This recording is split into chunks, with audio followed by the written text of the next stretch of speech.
Why do people risk everything to cross the border into the United States, often illegally, from Mexico? Is it just about jobs? Or is there something deeper going on? Today, we're diving into the real reasons behind illegal immigration from Mexico, and it's a lot more complex than you might think. So stick around, because by the end of this video, you might see the issue from a whole new angle. Number 1. Historical context. Let's start with some history. The movement of people between Mexico and the US isn't new. It's been happening for over a century. In the 1940s, the US even invited Mexican laborers to come work through something called the Bracero program. It filled gaps in the labor force during World War II. That system ended, but the demand for workers didn't. Fast forward to the 1990s, NAFTA, the North American Free Trade Agreement, is signed. It was supposed to boost economies, but it had unintended consequences. Mexican farmers, especially corn producers, suddenly had to compete with cheap, subsidized US imports. Many couldn't survive. That drove a huge number of rural Mexicans off their land and toward the US in search of work. Number 2. Economic factors. Economics still plays a huge role.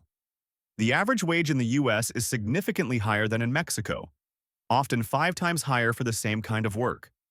And there's constant demand for labor, especially in agriculture, construction, and service industries. For someone making $10 a day in rural Mexico, the risk of crossing the border is worth the reward, especially if they can send money back home. In fact, remittances, money sent from immigrants to family in Mexico, make up billions of dollars each year and are one of the country's biggest sources of foreign income.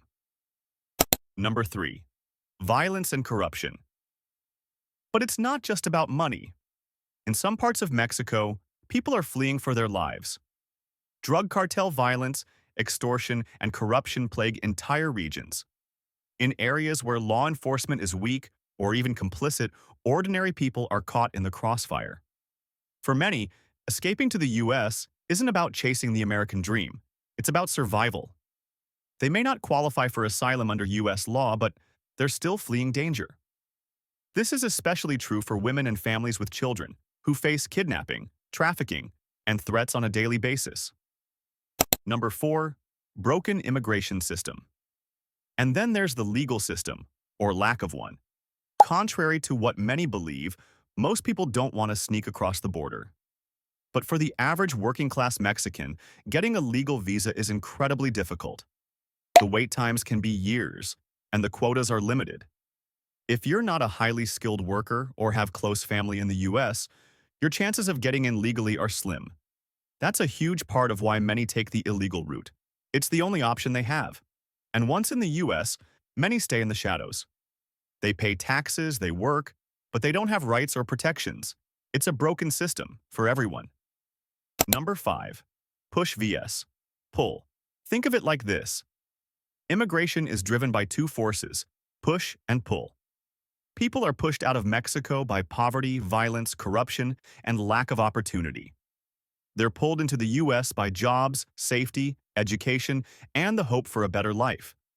It's not one single reason.